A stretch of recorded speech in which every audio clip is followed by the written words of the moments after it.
how's your relationship with Adin? Literally never talked about it. I mean, I don't want to put you on the spot, but I won't give you an answer. My favorite streamer. There was this secret program Twitch never admitted existed. The CEO of Twitch doesn't fly private? When I travel work, I travel economy. That's to justify your gut feeling. It's to justify your gut feeling. And that's exactly why we have the divide in our country. I just want to know, like... You can ask, I just don't have to agree to do it. You're very good, by the way. Last I checked, you weren't my dad, so I don't have to do what you tell me to do. Welcome back to the 60 for 60 show, guys, with Noah. Today we have a very, very special guest, a good friend of mine. We met last year at TwitchCon, I believe. Please welcome the CEO of Twitch. Great to be here, Noah. Thanks for inviting me. Of course. Thanks for coming on. How's your morning been?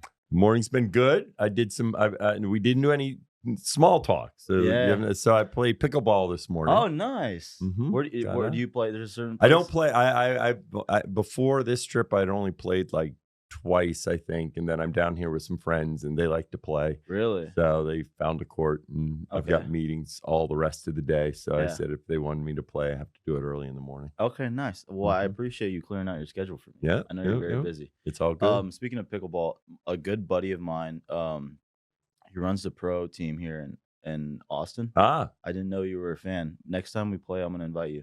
Okay. Yeah, that sounds good. Are you good? Well, I am. For someone who hasn't played much. Yeah.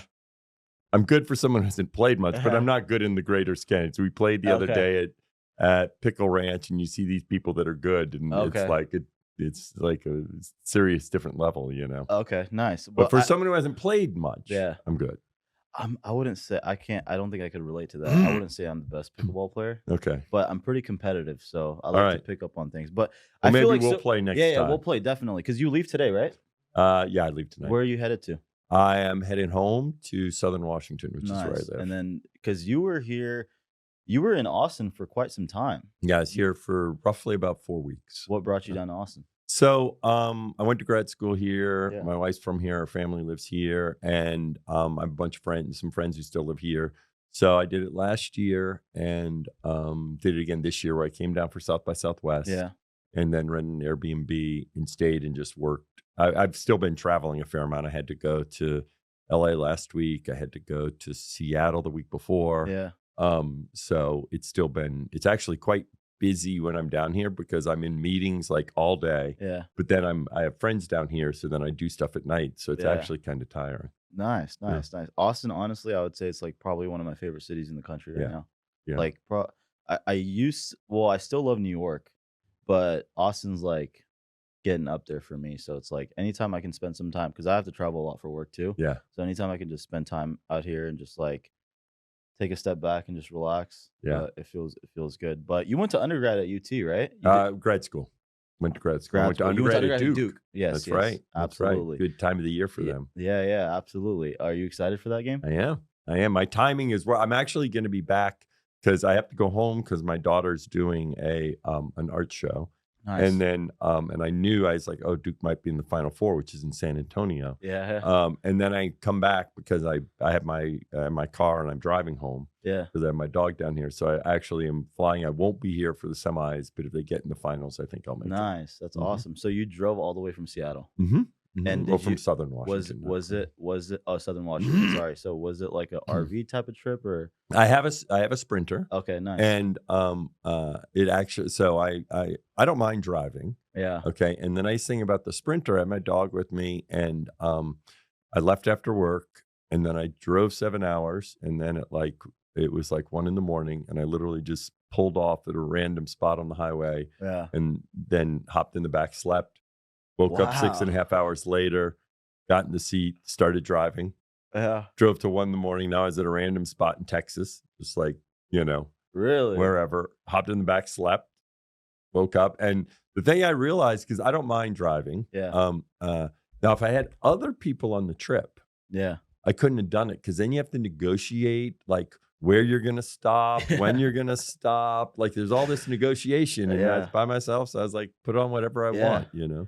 And you seem to be very low maintenance. So it's like, if you're traveling with other people, they probably need a hotel room, like all sorts of, there's all sorts of complexity. Yeah. Especially with the wife, right? Yes. Like you need to be at, like, I'm sure she has like a certain way that she likes to, you know, like she's very easy going about where we stay and all that, but diet wise, I'll eat whatever when I'm on the road. In general, I try to eat healthy, but if I'm on the road, I'm just like very functional. Yeah. So. You're very fit, by the way, in case anybody knows this, because I've seen you play ball.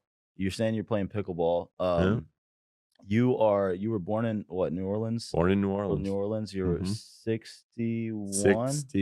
61. Okay. And see, hold on, let me make sure I don't get it wrong. Yeah, 61. Okay. Well, I already knew that. I don't keep track before. 60 by 60. Yeah, that's why you had me on 60 by 60. You only have 60-year-olds on this podcast. That's it. I didn't mean to put you on blast like that. But, no, I don't get worked up about honestly, if I were to hang out with you, you're probably one of the, for my father's 60 years old, by the way, so he's also very young at heart. I feel like you're in that same category in terms of like always wanting to, you're always with, well, also it's because you run a company that majority of your creators are younger, right? So you have to find a way to relate to them. You have to find a way to kind of like have things in common with them, right? But going back to you traveling down to Seattle, the CEO of Twitch doesn't fly private. Oh God, no! Oh God, I would assume no. Jeff Bezos is sending out a plane for you every time you travel. No. When this private, when I travel work, I travel economy. Really? Yeah. So in fact, one time I was going to TwitchCon, I'm getting on the plane, and then I see a streamer up front in first class. And I'm going, these streamers, man, they travel like they're high-end executives. I know. But some of them deserve it, though. I mean, most of them do deserve it. They work really hard. Streaming is not easy. Nope. It's not easy.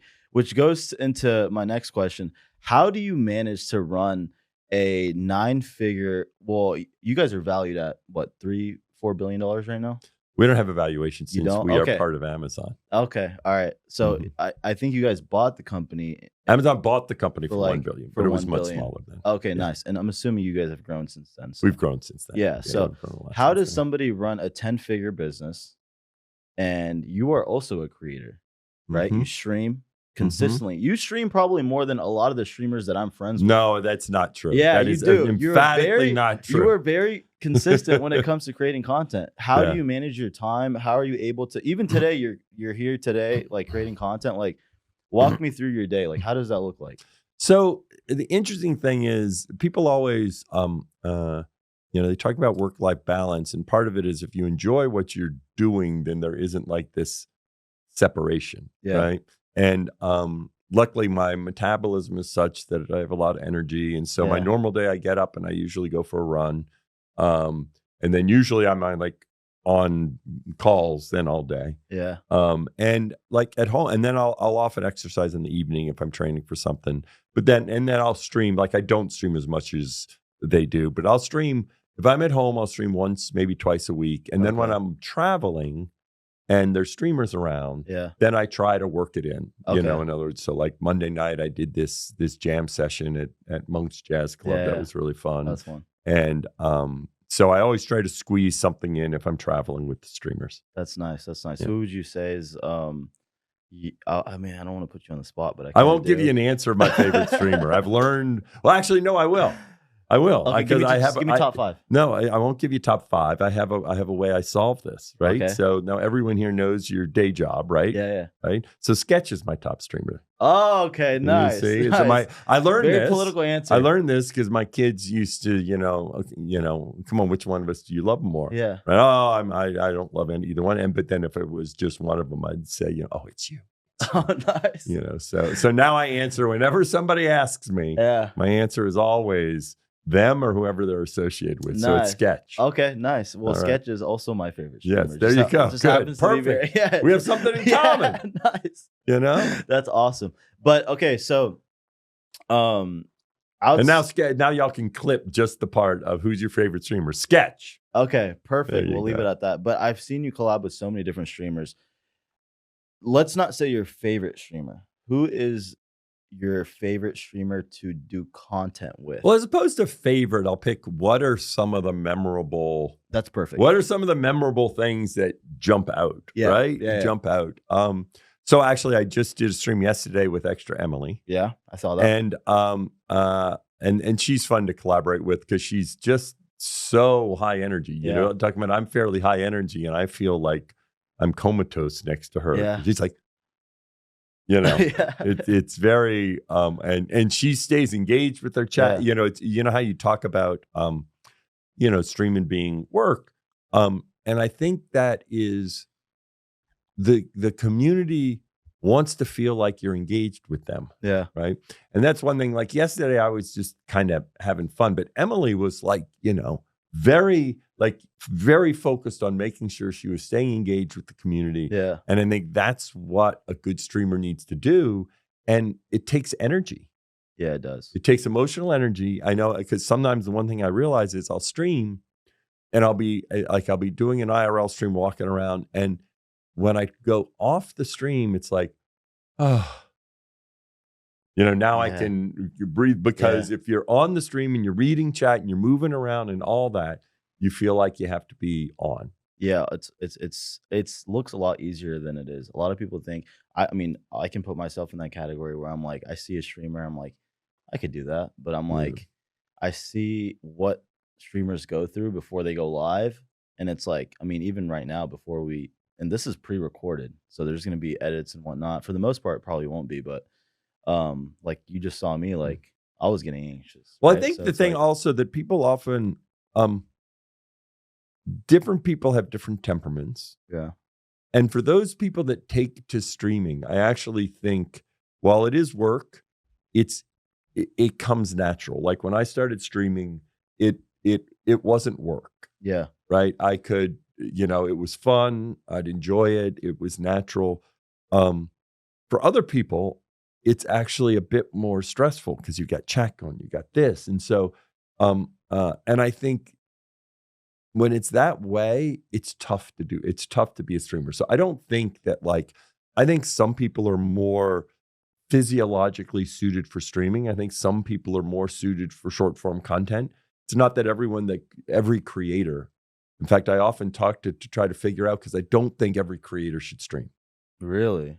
Yeah. It's not that like if you take Mr. Beast, he's like, oh, streaming is, is a little challenging for me, right? Because it's just stressful. And so I do not think that every creator is made to stream, just like every streamer isn't made to make great short form content. That's true. That's true. Do you feel like that comes from, because and I don't want to say Mr. Beast in particular, but like any person that's doing like long form or short form that's pre-recorded, that the control, like having control over the content takes away from it. Do you think that's like, I don't think it takes away. I think it's that in terms of the way our brains work and other things, like one of the things that I've realized from talking to tons of streamers, I'll talk to streamers and I say, what I've realized is many people that stream are somewhere on the ADHD spectrum. Yeah, 100%. And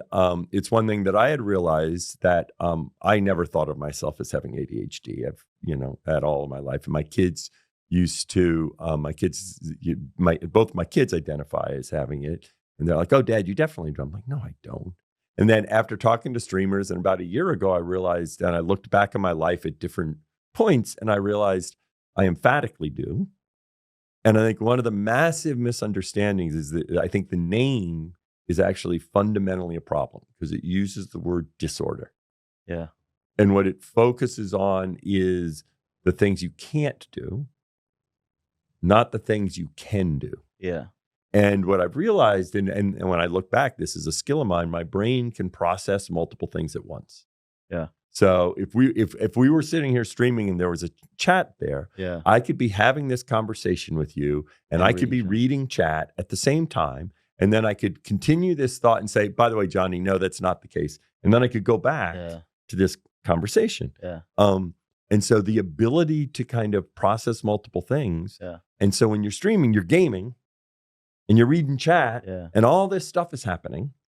And and again, it's all a spectrum, but for someone that, you know, is neurotypical, that can be very like discombobulating. Yeah. Right. So I do think there are, you know, there are physiological strengths, whereas like making, you know, scripted stuff, your mind needs to be, you know, processing it slowly and like, okay, no, this here, no, move this here, no, move this here. Yeah. And that's a different type of skill. No, absolutely. I feel like most streamers that we have encountered, and I'm sure you obviously, I mean, you run the company, so you've dealt with big or small, every streamer in the world, but they're definitely on the spectrum one way or another, right? Like, right. And are you on 80? I mean, I don't know if this is. I'm going to ask this, but are you on ADHD medication? Oh no, I never even thought I had it. Yeah. Till 9 months ago. Really? So of course, and so I never even considered it. And it's not even a thought. I mean, I've lived my whole life and different people, I think one of the problems too is people characterize it as a singular thing. Yeah. And of course, really what it is there's some 1,000 parameters in our genetic makeup. And again, maybe not be 1,000 parameters, maybe 100,000 parameters, right? And so each of them determine different things. Yeah. And all of us at different points on this 1,000 parameters. And then they draw this line where they say, anyone to the right, we diagnose with this. Anyone to the left, we say is this. And then you think of all these people that are in this as the same, but they're not. Yeah. Right? They're all like massively different. Yeah. Right? And so I know extremely little about, you know, when medication is good and when it's not. The one thing I am confident of is because of the way it's been approached, the focus has always been on the challenges of conforming to what the school or whatever wants you to do because it's easier for them. Yeah, 100%. As opposed to saying, no, we should adapt to you. Okay. And you learn to deal with it. And now let's use your superpowers. Yeah.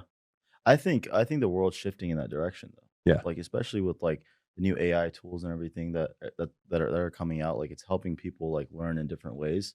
That's how, especially in the way that it's adapting to that specific individual versus like just having one system that is just for like a group of guys and like, or group of kids. Right. But everybody fit in, get in your rows. Yeah. And I know my son, he went to just finishing this school, Prescott College, but he's done it all online. Oh, wow. Okay. And it's not even asynchronous online. It's all asynchronous, which I'm like, and he's about to graduate. And I'm like, wow, I don't think I could have done that, but it allowed him, he and I both do a lot of whitewater kayaking, and he would like go live in Chile. Yeah. And while he was doing school, he'd live in Chile and kayak. Yeah.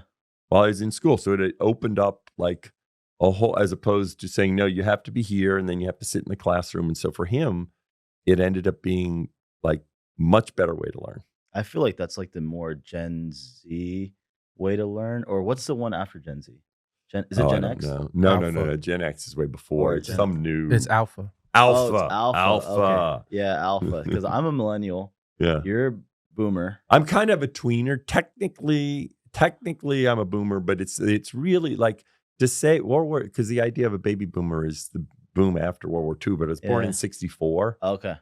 Nice. So 64, and let's see if you're what went after? Oh, it's Gen X. It goes. I'm right on the cusp. Okay. I think it goes Gen X, Millennial, Gen Z, Alpha, and the line. You know, they pick these lines, right? And I think they said 65, which was Gen X, right? And I was born in 64, so well, you know, I consider you a tweener between Gen X and Millennials. Yeah, I think it's more of like not when you were born, just like what your like cultural adaptability is at and like where you're at in your headspace. And I feel like I relate more to you than a lot of people my age. Right. Well, I think that's also, you know, our of course our society, the whole world kind of thinks of things in these age, you know, buckets. And I think many people fit into those norms. They and I think it's because they fit into those norms, because it's almost like contagious. Yeah. Right. You know, in other words, why are you doing this? So often we do things because of the people we hang out with. Yeah. So as you're getting older, if you only hang out with older people, right, then you start behaving a certain way. And it's not necessarily because you're old, but it's because it's almost contagious the way what you do in the world. And those are the only people you hang out with. And, you know, since I hang out with lots of different people, right, I don't really have that, like, I in terms of my time, spend a lot of time with my kids, with their friends, with all sorts of different things. So let's take it to a little bit back before Dan Clancy was Dan Clancy. All right. You were born in New Orleans. Born in New Orleans. That's neighboring Texas. I was born in Houston. Very similar cultures in a way, especially after 2003 when everybody kind of fled from New Orleans. It spread out to Houston. But like, how was growing up in New Orleans? What was the early life like for Mr. Clancy? Like, how did you grow up? Did you grow up in like a privileged household? Were you underprivileged? Like, what I was pretty. It was a pretty, you know. And I grew up when I was younger. So I have 6 brothers and sisters. Wow. Now my dad actually died before I was born. And then my mom remarried eventually. I have 5 younger brothers, so younger siblings. So it was my brother and I both were from my dad, and then he died in a plane crash, and then my mom married 3 years later. And so I have no memory of not having the dad I grew up with. So in other words, it's not like it's a story, but in my life, I always had a dad. Right. And you said, how old were you when that happened? I wasn't born. Oh, wow. She in fact, it was like, I don't think anyone knew. She knew she was pregnant, and my dad was a doctor, but he also flew a Cessna. Yeah. And my brother, I guess at the time was, because my brother is 14 months older than me. Yeah. So if she had just gotten pregnant, so my brother was 5 months old, and he was up in the Northeast and wanted to fly home for his first Father's Day. And her family didn't know she was pregnant yet with the second kid. And one thing they say is doctors make the worst pilots because they feel like they have this power from being a doctor. And he decided to fly when there was storm, and he shouldn't have been flying, but he wanted to get home for his first Father's Day. And then the plane crashed in the storm. And of course, for me, this isn't like a tough thing. Yeah. Right. But my mom, you know, she was, you know, however old she was, you know, 22 or 23 or whatever. Yeah. Right. One baby. And then she gets a call that her husband died. And then like she knew she was pregnant, and she tells her. But yeah. So but then luckily, you know, she married my dad. I was born in 1964. They married in 1966. Okay. So I have no memory of not having a dad. Okay. Well, rest in peace to your late father. Yeah. That's a very touching story. But so moving forward, you asked the question. I grew up in New Orleans, but I never got to that. So New Orleans, it's a great place to be from. It's very unique. It's very it's very stays together. Like when I was in high school, I went to a Jesuit high school that, you know, was one of the top schools in the city, blah, blah, blah. I think we had like 230 people in our graduating class. And I think it was like 10 of us went to college outside of what I'll call the Beaumont, Mobile, you know, LSU, Baton Rouge, like this circle around New Orleans. Yeah. Everyone. And then almost all of them go back and live in New Orleans. Really? Yes. Which like most of people I went to high school with lived their whole life in New Orleans. And it creates this very like interesting, because people are much more connected and bonded as opposed to the rest of the world. Like, oh yeah, I grew up in LA. I'm living in San Francisco. I'm going to go out to New York. I'm going to, you know, and so, and of course it's got great culture. So it's a fun place to have grown up. Although of course, as with any place, when you grow up somewhere, most of your life growing up is just, you know, playing ball on the street. Yeah. And, you know, that especially sort in of that thing. time. Now it's like all iPads and That's for content sure. and YouTube and whatnot. But even myself, I mean, I'm not that old. I just turned 31 like a few weeks ago, or last week. But even growing up, I was playing backyard basketball, playing football on concrete. Yeah. But now that I think about it, I'm like, that we was played absurd. touch football every night on the street, in the middle of the street. And then, you know, a car would come by. Yeah. And when I was in 8th grade removed, where now as opposed to having to play in the middle of the street, we were kind of right on this park. So then we could at least play on grass. That's good. So, girl, it seems to me that you had a very fun and playful and loving childhood. Yeah. You said you are the second eldest of six. Seven. Wow. Mm-hmm. And how is that? Because I only have one sibling, right? Yeah. I feel like more new generation is like 2 or 3 max. But like back in those days, like my grandparents had like 12 or 13 siblings, which was insane. They were just popping kids out left and right. Yeah. How was it growing up in that type? I think it's interesting. Like I had 2 kids, and I'm glad I had 2 kids because we're very close to them. Yeah. I think when you come from that big group, there's this bond between all the siblings.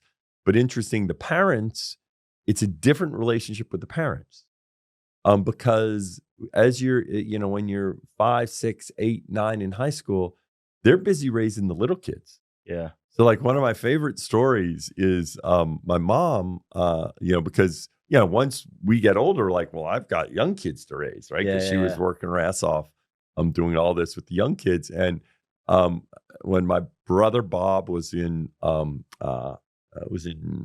8th grade or 9th grade, 8th grade, we were home at Christmas, and my mom said, she says, it was really, Bob played 8th grade football. He said, we had so much fun this year with Bob playing football.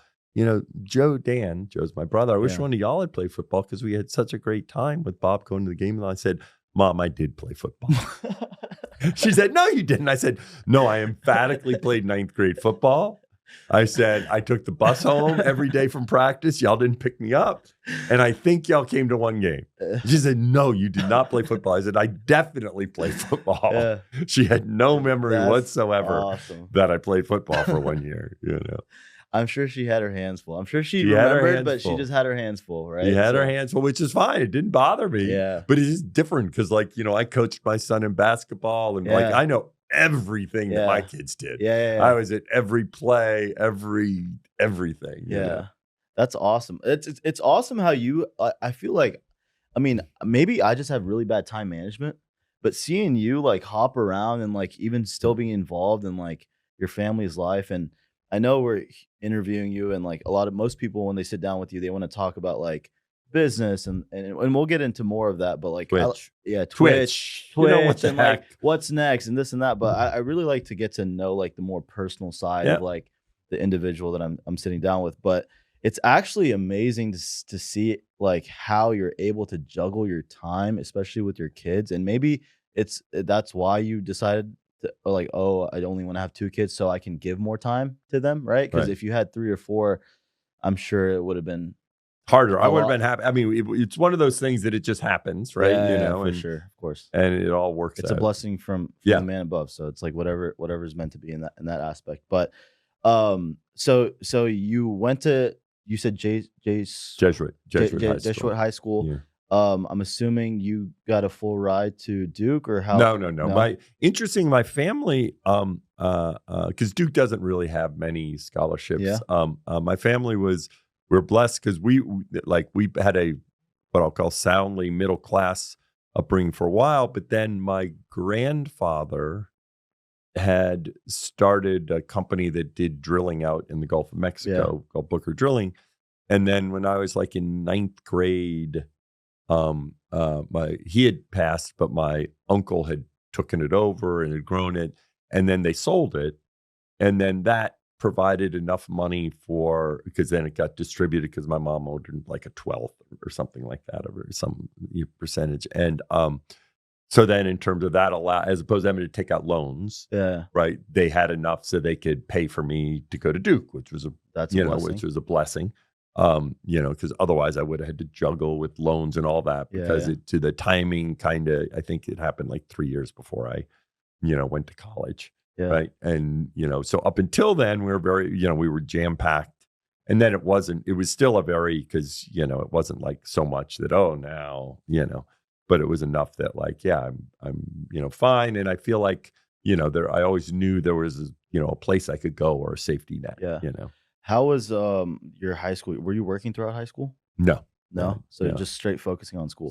And would you say you were like a straight A student, B student? I did. I did very well in high school. Okay. Yeah. That's why I never thought I had, if I got into Duke and all that. So I've always done, well. Yeah. Well, actually, no, I haven't always done well in school. Okay. I mean, it is a good story that I talk about when I reflected on this idea of having ADHD. Yeah. So in second grade, yeah, I wasn't doing well. What's wrong? Dan's not doing well in school, right? And then in third grade, my neighbor was the teacher, and she paid attention to me, and so I did well in third grade. And then fourth grade, now I wasn't doing well. Okay, and so Dan's not doing well, doesn't do well in school. And then in New Orleans, there's this called Christian Brothers School, which is an all boys school from 5th to 8th grade. My brother had gone there, so my parents wanted me to go there. And you have to take an entrance exam, and then they look at your grades, and they're worried I wasn't going to get in. Yeah. But my brother was there, so that helped, right? And then they had 3 classes, and one of them was, the better class. But there was this one teacher, Brother Gregory, and my parents were able to talk their way so that I was in that class. And he taught. It's almost like a textbook of how to teach someone with ADHD. Again, I never thought that I had it till recently, and he turned learning where every week you had what you had to learn in the week, and on Friday you played a game of Jeopardy. Oh, wow. Over what you were supposed to have learned that week. Yeah. And the winners of the game of Jeopardy got to play foosball. Oh. Okay. And then you also got what he called good points. Okay. And his good points was a currency, and he printed little dollar bills that you would get for doing good things during the week, and then for winning Jeopardy, you get a certain number of good points. And then you'd save them throughout the semester. And then at the end of the semester, he had a garage sale where everyone brought in their old toys. And now you could buy them with your good points. Oh. Okay. And so it's almost, now that I know, they basically turned learning into a game. Yeah. They gamified learning to me. And as opposed to having, you have to have this done in 3 weeks, everything was 1 week. Everything was urgent. And I had a competition at the end of the week that I wanted to win. Okay. And so I went from not being a very good student to being one of the top students. Okay. And the key is then that changed my self-image. Because one of the challenges that people, yes, because since sitting in class was hard for me, my self-image was, I'm not, smart, or I'm not this. And so much of what we do comes because our internal dialogue. Yeah. And now suddenly I thought of myself as smart.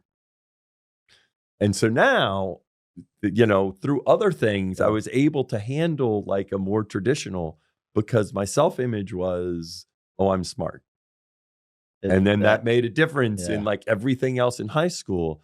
And so much is because you build this self-image. And if you think you're not good at something, then you almost certainly won't be good at something. Majority of the things in life, when you're good at it or when you're bad at it, comes from either a surplus of confidence or a lack of confidence, right? Even they say even for athletes, a lot of the times when they're not performing, I mean, these guys are the most talented people in the world, right? That's why they're in the position that they're in.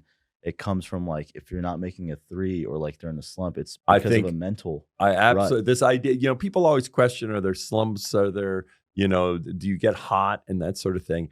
I completely believe that, because I played a lot of basketball, and there are times when I just felt like I can't miss. Yeah. And that's because every time I'm shooting, I feel like it's going to go in. And if I feel like it's going to go in, my form's just a little bit better. Yeah.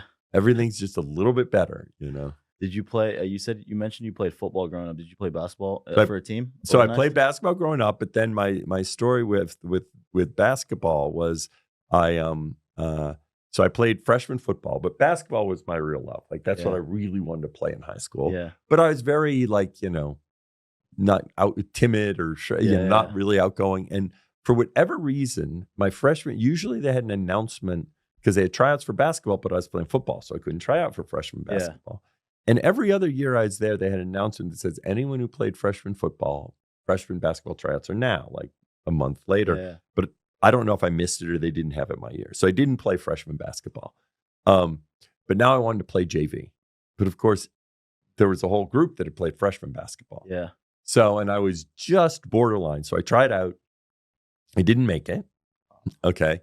And it was the type of thing where it was close enough where I feel like if I played freshman basketball, then I would have. But, you know, the bias was going to go to the people they had spent a year with.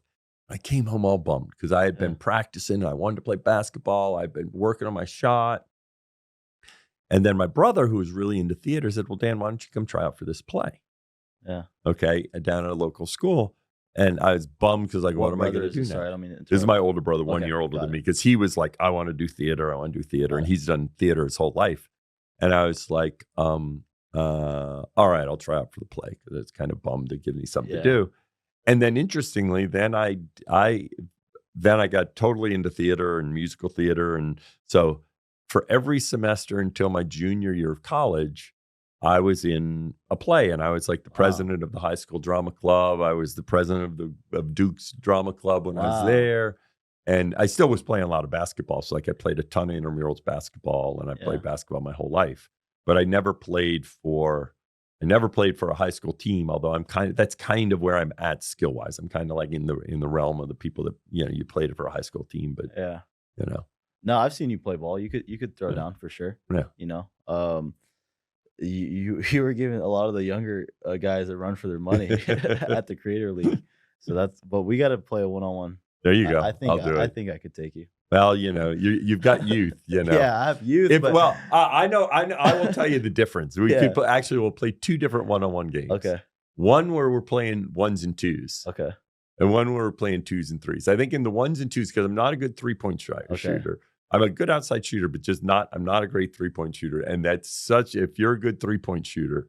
I'm not the best, but I'm decent. Right. That's like probably the best part of my game because I hate driving in. I got injured and I forgot when it was. But in that case, if you're not a good 3-point shooter, I've got you. No, I think if we play all ones, you got me for sure. But if there's anything 2s beyond, and 3s. No, if we play, but the thing is, 1s and 2s or 2s and 3s, I think I got it. 1s and 2s, no, I've got you with 2s and 3s. You think so? I'm confident. All right, we'll play. When's the next time you're coming back to Austin? Yeah, I don't know. I'll be back here. But you're coming to TwitchCon, right? Of course. Yeah, not TwitchCon. Sorry, I missaid that. Yeah, of course. DreamCon. TwitchCon. I can't come to DreamCon because it's at the same time as TwitchCon EU. Oh, so you're gonna be in Europe. But we'll be in the same. Yeah. And you know, DreamCon isn't here this year. It's in Houston. Yeah. Which I'm excited for because that's my hometown. Yeah. Last year DreamCon was awesome. No, I love DreamCon. It was amazing. Yeah, I was bummed that it was the same time as TwitchCon EU. Be honest. What would you rather, if you didn't have your obligation towards Twitch? Where would you rather be? Well, I can't. No, I mean, look, I love it. It's so obviously with TwitchCon. I love TwitchCon because it's so unique with Twitch. But I think DreamCon has the same thing, but with a different community. Yeah. Right. And so a lot of the, more gaming convention, they're just, they're great, but, PAX is just this big, thing. Yeah. Whereas the thing that makes DreamCon so special, and same thing with TwitchCon, of course, with TwitchCon, it's the Twitch community. With DreamCon, it's the Black community, Black creator community. Yeah. And there's just something really special about seeing everybody out the way I describe it in all their colors. Yeah. I think they do a really good job, especially with like the group that runs DreamCon, RDC. They're just friends with everyone. They do a phenomenal job. And I think people show up more for them than anything to support them and their movement that they've created. They're Texas-based too, so shout out to them. But I think it'll be fun. I'm sad that you're not going to be there, but I'm sure our paths will cross. Yeah, there are more than enough events 100%. that I see. Sketch will be at. We definitely. I was supposed to be in New Orleans for the Super Bowl, but I had some other work stuff that happened. But going back to, so you graduate high school, right? You move out to North Carolina, and go to Duke. How's that experience in college? Was this the first time you left your city, like traveling out of town, moving out? Like I had traveled, like in high school, I'd gone to New York, and my family always went to Colorado every summer. So I'd go up to Estes Park, Colorado every summer, starting like my freshman year. And so, no, I wasn't like I've been around, but Duke I had a great time there. Yeah. As for so many people, college is just this time when you figure out who you are, and especially when you come from a big family. Yeah. I think it's like it gives you more space to individuate, because so often you're part of the pack, right? And you're defined in your relationship to all your siblings, right? And I had responsibility as the second oldest, so I'd take care of the younger kids and all that. So it's a great time to just figure out who I was. Were you a big? I'm assuming you weren't the biggest Jordan fan going to Duke. I was not the biggest Jordan fan going to Duke. No. Did you? So what are your thoughts now? Because you're a big basketball guy. Who would you say is your favorite NBA or like all time? All time. Because mine's Jordan. I'll be honest. But I know it's a rivalry with UNC and Duke. And no. I love Jordan. I thought Jordan was great, but now it's become Steph. Really? Well, part of it is who he is. Yeah. I think LeBron's great. I think Jordan's great. But Steph, you can just see being friends with. Yeah. Right. In other words, I'm assuming Jordan, you're friends with him? Huh? No, I've never met Steph. Okay. No. I've never met Steph. But Jordan, if you knew him, it was always a competition. And LeBron is this larger than life, like LeBron. But Steph just seems like, when he's hanging out with folks, and that's what I've heard from other folks too. He's just incredibly genuine, down to earth, and he's such this unassuming. LeBron and Jordan are such physical. I mean, they're all likable. Don't get me wrong, but I feel like I don't disagree with you. Steph is probably there's a reason why he was after LeBron, the face of the NBA, right? Right. And he did a great job in Golden State with winning those championships and whatnot. But he changed. Still doing a great job. Yeah, he's not done. Yeah, he's not done. He's not done. He got injured recently, I think, unfortunately. But wait, I think he's back playing now. He is? Yeah. Man, I've been doing such a bad job keeping up with sports. Yeah. But U of H is in the Final Four, so. Well, you know who they're playing. Yeah, I know. They're playing Duke. I know. Yeah. Did you go to U of H? Yeah, I went to U of H. Oh, are you going to try to go to the game? So we're supposed to go to Miami this weekend to collaborate with one of your favorite creators. You want me to mention his name? Well, you can say who you're collaborating with. I don't know if it's one of my favorite creators. You can say who you're collaborating with. But I don't know if we're going. If we're not going, I'll probably go to the game. But it's going to be with Adin. Oh, okay. Yeah. If you don't mind me asking, how's your relationship with Adin? Do you have a relationship? Or? No, I don't really have a relationship, but I don't have any, problem or anything. Okay, yeah. I figured. I mean, you seem to be very cordial with everybody. But now that we're on that topic, so he recently got unbanned on Twitch. How does that work with Twitch? Are you a part of the unbanning, or do you have a committee that's reviewing stuff? Or there's a team that does. No, it's not AI. So let's go. There's two parts. The unbanning is different than the banning. So let's just focus on in general enforcement and how it works, right? So a lot of people mistakenly think that, it's all AI, because it happens. It's not all AI. In fact, to the extent we make a mistake, it's because a human makes a mistake. Okay. And people often, humans make mistakes. So there's a process where somebody, flags something. There are different layer levels, right, where somebody does it, and then if they're a more larger streamer, there's always some check to make sure, because there's a bigger impact when you get it wrong when they're a bigger streamer. But I am not involved in the banning decisions, right? Are you? But I'm assuming it gets ran past you. Not for all of them. If a big streamer is gonna, then I'm usually aware of it. Okay. But I can't think of a single one where I got into it at all, right? I'm aware of it. Of course, I have the latitude. Yeah. But I have never had. You stay out of the weeds. I stay out of that. I let them to make sure that they apply a consistent set of rules, and try to figure out what's the right thing. Got it. Right? So you're not a micromanaging executive.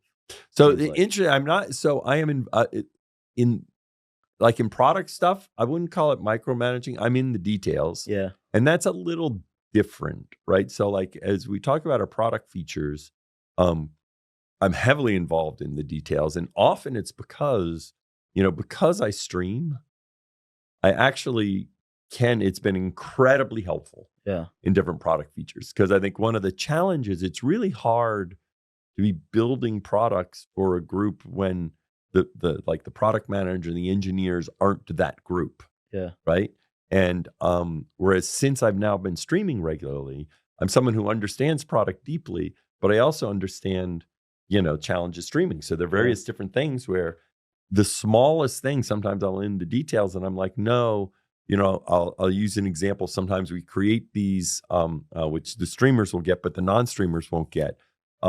Like when we first built the guest star now stream together, they built a window for you to control it.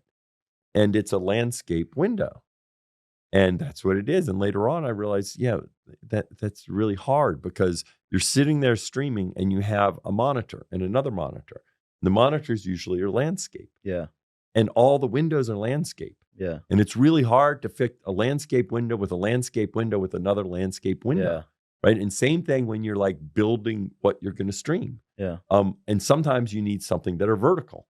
Yeah. Because when it's vertical, you can put that on the side and it matches. So there are all sorts of there's all sorts of little things that I'm like, no. That's like one of the ones that I keep pushing as an example is with our clip editing, right? A lot of time people think, oh, they've got PCs, they want to edit on their PC, they're done streaming, they want to do it on their PC. But once you've been streaming for 6 hours, the last thing you want to do is sit in that chair for another hour. Trust. Right? Yeah. You want to get up and move around. But if I can take out my phone and scroll, so like a lot of the features that we really should have on mobile, it's like, well, they've got a kick-ass gaming PC. Don't they want to? No. Yeah. They don't want to be sitting at the same place they were streaming. I know when I'm done streaming, I want to get up. Yeah. And if the features are on your phone, then I might sit there while I'm, going out and getting some coffee or going whatever. And so they're all sorts. So in the product stuff, I'd say I am barely in the details, but not so much in you have to do this. Got it. The way I lead is much more, I like give them feedback, and, every now and then I might say, no, we shouldn't do that. But usually I'm just giving them feedback. And a lot of times it's very helpful feedback. Yeah.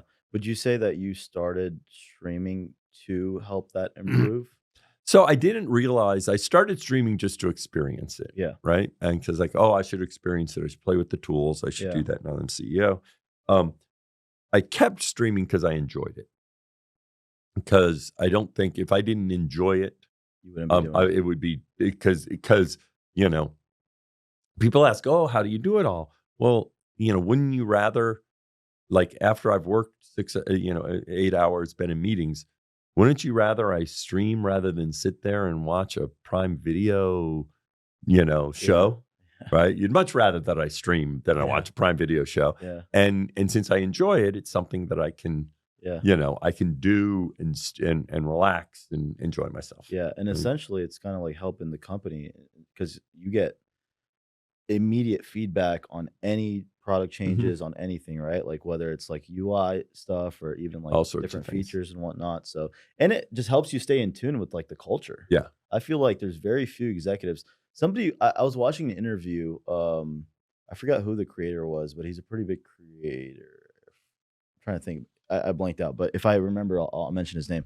But he was saying that a lot of these executives reach out to him because of their kids, because they don't know, like these TV network executives and whatnot, they reach out because of their kids, right? Like even like Kai Cenat, like he's doing collaborations with like Kim K and like whatnot, and he's doing those because of North and like her kids that are big fans of Kai, right? So it's like, I think it's like a very unique situation that you're in, because you're one of the few executives in the space, right? That is a direct to the creator, and you're tapped in, you understand who's up and coming, you understand how content is made and whatnot, versus all these other guys like I don't know, like I'm just gonna throw random companies out there. I could be completely wrong, by the way. Netflix or Hulu or whatnot, like they go based off of what their kids like, right? Because they're not in the trenches. They're not watching. Well, content. the interesting thing is, like, there are two parts. So I definitely build a relationship with the creators, and it makes a huge difference to me, right?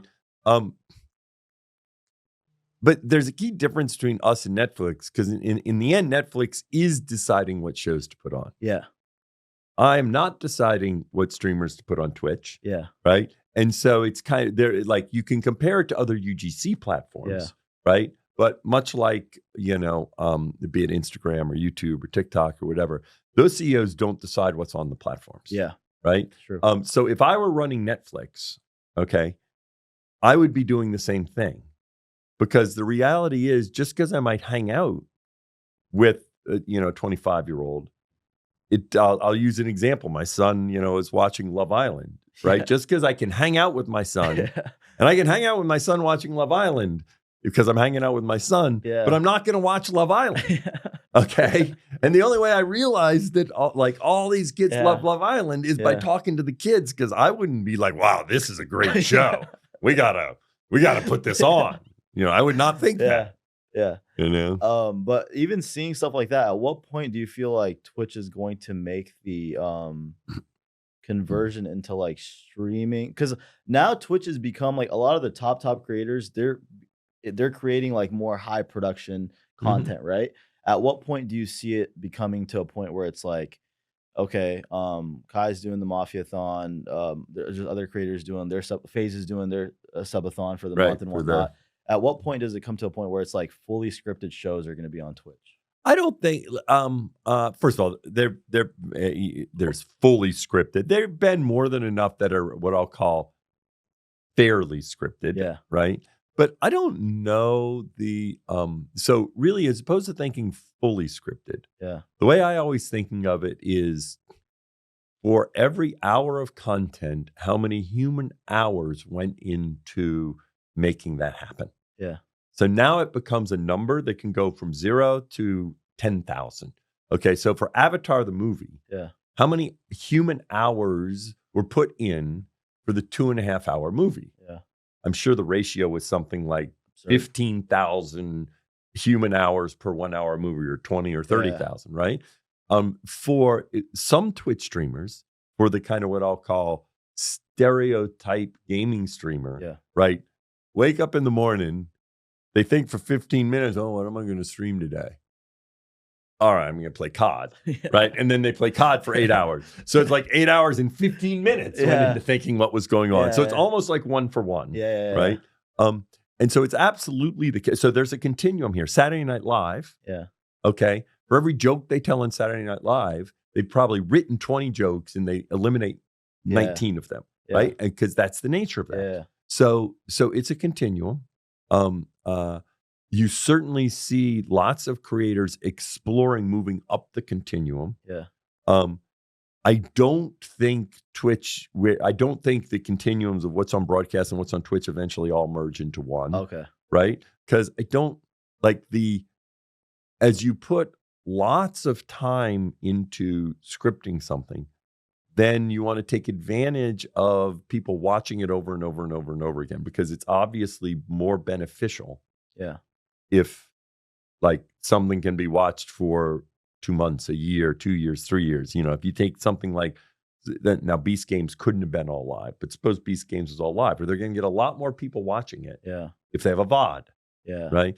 Now, I do think more and more there's this, concept of live to VOD.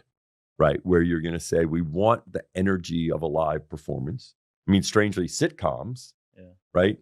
Sitcoms are all done before a live audience.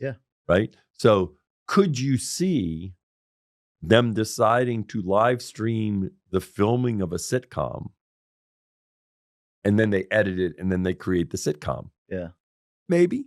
Although the key difference is, the thing that's so magical about Twitch is the community and the fact that you're interacting with the community.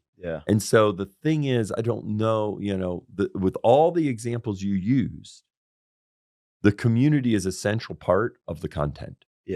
right? Whereas as soon as you get to a fully scripted piece of content, you know, how's that different than them taking Hamilton and putting cameras around Hamilton while it's performing and live streaming it? That's been done. Yeah. Been done for years. Yeah. Right? There's nothing different about that. So it's fully scripted, then there's nothing that's unpredictable. And the people that are watching don't matter. And that's the beauty of Twitch. Right. Unpredictability, right? The improvisational nature of it. So I'm almost like, you know, yeah, that's been done. It's not that interesting. The magic is the improvisational nature of it. Yeah. You don't know what's going to happen. Yeah, that is the crazy part, because a lot of the best streamers are super unpredictable. Like, have you been keeping up with, and I'm sure you have been, like the whole like AMPG League house that they just created, and like I haven't seen much of any of it, but you haven't? No. It's great content. It's like it's super unpredictable. You don't know what's gonna happen next. There's like a internal war going on. Obviously, it's all for content. There's no bad blood, like actually, right? Yeah, but it's like it's all fun and games, but at the end of the day, it's entertainment, right? It's entertainment. You don't know what's gonna happen next. You have the newer kids on the block coming and messing with the OGs from AMP and vice versa. They're going back and forth. That's the fun part of it. And then that the community, it matters in it. Yeah. You know, the fact that you do stuff where, like, you know, what is happening with the people watching makes a difference in this in what happens. No, 100%. I think I mean, Twitch is such a hard platform to like once you have it mastered, it's good to go. But like, just to start off on it, like I have so many people asking me, and I'm not even a streamer, but obviously I manage a streamer, but they asked me, they're like, hey, what should I do to like get on Twitch and whatnot? What would you say are your top 3 things to do to be a successful streamer if you start off with 0? Right. You start off with 0. So if you say, and so let's say, like when some folks are asking you, they may have in this scenario, it's a different answer than if, I'm a TikTok, you know, I have a big TikTok following, right? You know, like Sketch, like talking about how, you know, for Sketch, when he was coming over, he already had established someone, you know, on TikTok. So then it's a different answer. So let's assume this is just somebody that does not have a big following on other social media or something like that. Okay, so first of all, the most important thing is you have to stream regularly. Okay, consistency. Which is the number one thing I say. Yeah, consistency is critical. Yeah. Okay. Number 2. When you say consistency, sorry to cut you off, how many days a week are you thinking? I think it works if, like, what I often think is, you're thinking 3 times a week, 3 to 4 hours. Really? 3, you know, something like that. Okay. You know, because my school of thought is anybody who asks me, I'm just like, you got to stream like 6-7 days a week, like nonstop every single day. The problem is, but by the way, it's better to stream 6 days a week, but you don't have to do 6 days a week. You grow faster, but it takes more time. Yeah. Okay. And this also comes down to I can go on and on about why did gaming be the thing that worked basically on all the live streaming platforms. You know, Twitch started out as a general purpose live stream gaming, YouTube, Facebook. We'll get to that in a second, because you have to have some go-to thing that you do. Okay. Now, for most people, it's gaming. Yeah. Right. Or reacting. But the thing is, reacting when you have 2 people watching, that's harder. Okay. Yeah. Right? Because I'm reacting, but only 2 people are watching. Yeah, that's true. Right? You wouldn't be sitting in your bedroom reacting for 3 hours. Yeah. If nobody's watching. Viewers, yeah. Right? So for me, the thing that allowed me to keep streaming was I play the piano and sing. And I like to play the piano and sing. You know, I would do it around the house before. So if 5 people are watching, I can still do it. Right? Which is the same thing, you know, gaming, right? Playing Madden, Sketch likes playing Madden. So he can sit there with 5 people. So you have to, I do think you need you need like something that you can enjoy doing, even as you build your audience. So the passion needs to be there. Okay. Whatever you're doing. Well, it's not just passion, but it's something that you can do repeatedly. Yeah. Each time you stream, even if there's a small audience. There's some things that, like, you can't sit there and tell jokes to nobody who's listening. You gotta be messed up in the head to do that. Now you can. Let's assume you, as opposed to being a performer, you'd like to mix music. Yeah. You can mix music. Yeah. Right? Because you can sit there and be mixing music, right? So have a go-to thing. Now for me, the biggest, so it's consistency. Be members of other people's communities. That in fact, if you don't watch Twitch, it's tricky to figure out what to do. Yeah. I don't know if there's any TikTok star that never watched TikTok. Yeah. Right. You have to watch film. Watch Twitch. Okay. And now here's the key. Don't just watch the big streamers. Okay. Yeah. If you're a 5 ACCV streamer, watch what I'll call the 30 to 100, 25 to 100 ACCV streamers. Okay. Watch people that aren't that distant from you and be a member of their community. Because then they will give you a raid. They will come and collaborate with you. They'll have other members of that community that will come and do something with you. Because the biggest thing with Twitch is you need to find people to collaborate with. Yeah. Right. Because I say this all the time. Finding a streamer you like is like finding a friend. It takes repeated interactions. And so you need to kind of meet other people. And a lot of times the way you meet other people is by being in their stream and chatting. Right. And then you say, oh, I'm going live. And if this is 100 ACCV streamer and you're starting out, then they'll be like, oh, well, I'll drop in on you. Yeah. Right. I'll hang out with you. Why don't we do a stream together? Yeah. Whereas if you're sitting there watching Sketch, and Sketch doesn't notice that, that you're there, and he's not going to raid you, and he's not going to. So collaboration is key. And a huge part of collaboration is being a member of other people's communities, because then that community will support you. Okay. Right. That's actually very, very true, because once people are established, they're not going to give you the time of day, right? Unless if you kind of. There's just too many of you. It's not they're very considerate people, but 100%. They don't notice. It's not about them being Hollywood. It's just more of if you have 30,000 people watching you, or 20,000, or even 5,000, it's harder to grab their attention versus somebody who's going to be great in 2 years with 500 concurrent viewers, right? So now I left one thing out that often gets overlooked, because we often talk about you got to be entertaining. Yeah. Right. No, people, how do I grow? How do I grow?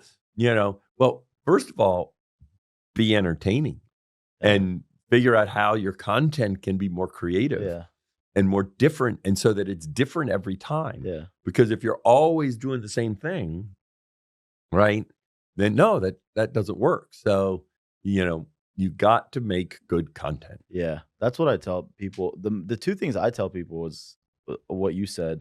Outside of the collaboration aspect of it, I'm consistency and be entertaining. Those are the two things. And then a third thing that I say, and you can maybe agree or disagree, is you have to clip.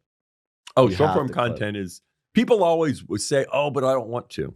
Okay. I'm sorry. Yeah, you're not going to grow. Well, our site is designed to keep people on your channel. Okay. Because we're designed, but we don't have all these distractions of related videos and swipe and go to the next thing.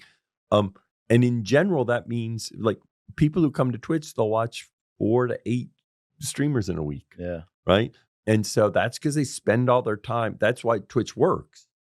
But that means you got to create short form content, right? Yeah. Because short form content is better for discovery. Yeah. And it leads to people wanting to check out your Twitch, right? They see a clip of you. There's a guy that's going crazy right now. And in my opinion, I think he's next up in terms of one of the bigger streamers. I don't know if you're familiar with Marlon. No, I'm not. You should check him out. But I think he was living in a. I don't know if he was actually living in a a storage facility. Oh, I have heard of. I do know who that is. Yeah. But he just moved to LA not too long ago. I do know who that is. He's going absolutely nuts. But I think I saw a few of his clips 6-8 months ago, and I'm sure he was streaming a year or two prior to that. And one of his clips went viral, and now he's just all over the place. Yeah. And what I tell streamers is, after every stream, think I should find 3 to 5 clips from that stream. Yeah. Now, what I tell them to do is, stories isn't there yet. I think we need to build tools to make it easier. Yeah. For me, the really useful thing for stories is actually sharing your clips. Yeah. Because if after every stream you get 3 to 5 clips and just share them to your community. Yeah. So now I'm not talking about a 5 AC. Let's say you're a 200 ACCB streamer or something like that. Force yourself. Every stream, 3 to 5. I have to find 3 to 5 that I share to my community via stories. Then see which ones your communities react to. Yeah. Okay.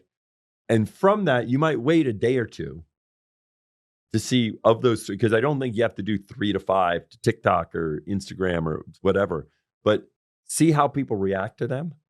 And then share, like, on Tuesday, share, get into a habit of saying, I'm going to share something from my Sunday stream, 2 days later. And set deadlines, right? Because the reality is, since most people that do well at streaming, they have ADHD. Yeah. If you don't gamify it and set, that's why I say you have to say 3 to 5, right? And if you don't do it shortly after you stream, for me, I always plan to do it. If I don't do it shortly after I stream, I never get back to it. Yeah. Because I'm just too busy. Yeah. And that's what we have to make it easier. What I'd like, which we don't have yet, I'd like it where after you stream, when you get your stream summary, you can pull out your phone, and we've already figured out what are, the best. If you just swipe, oh, I like this one, share to stories. Swipe, I like this one, share to stories. Swipe, I like this one, share to stories. So that within 10 minutes, you can do it on your mobile phone. Yeah. And get at least 3 things. Yeah. And whatnot. So are you planning to, because you have, a lot of people probably don't know this about you, but you have a PhD in AI. I do. Right? Artificial intelligence. And you got this PhD well before AI was even, how long ago did you get your PhD? I got it in the 90s. In the 90s. So this is like the internet, the .com, like. Yeah. This is right before. This is when Amazon was being built. I mean, the internet was just, just starting. So you've always been very progressive and forward thinking. What made you want to? This is a 2-part question. One, what made you want to study AI, and what made you think that this was the future? And then 2, is that something that you're planning to implement into Twitch moving forward when it comes to even clipping or even different product types within the website? We always like to act like we were prescient. Okay. But I don't think I was prescient about what was going to happen. I went to get my PhD in computer science. I was thinking about distributed computing, and I took an AI class, and, I was like, oh, this is pretty interesting. Yeah. I should do AI. Although I have an interesting story of that. When I was a senior at Duke, I only needed 2 credits to graduate my second semester for my last semester. Okay. Normally you take 4 courses a semester there. 12 hours. And I needed 2 to graduate. And it's like, no, but I'm going to do 4 because I just don't be stupid. I'm going to do 4. And I took an AI one that I didn't need, to graduate, but I wanted it. Because I thought, oh, this will be really interesting. And then about 3 weeks into the semester, I was like, this is second semester senior year.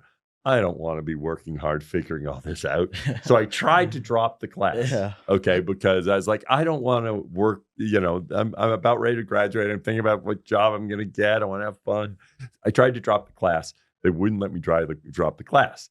They said, nope, you can't drop, Duke, you can't drop classes once after 2 weeks. Yeah, you can't drop them at all. And I even made up an excuse that said, well, I have this, I have a job, that I have an opportunity, and couldn't drop the class. So I basically totally I went to hardly any of the classes, and this is an AI class, and then I tried to cram for the final exam, and I wrote a note to the professor. I said, well, I don't need this to graduate, and he gave me a D. Okay, I probably didn't even deserve a D because I didn't do shit. So my first experience with AI, I got a D. Then I went and got a PhD, and I got an A in all those classes. But I liked it. I found it interesting. Yeah. But even there, people, they look at AI as this one homogenous thing. Yeah. My PhD was in what's often called symbolic AI, because if you go back in time, there were these kind of 2 camps of AI. One was symbolic, which was kind of trying to try to explicitly represent information, like in a knowledge base, in the way that we experience reasoning. And then you had statistical AI, which was stick it all into big, now neural net with a bunch of numbers. Yeah. Have it figured out, right? And at the time, statistical AI was not the dominant part of AI. Yeah. Symbolic AI was the dominant part of AI. So I chose that. And statistical one, hands down.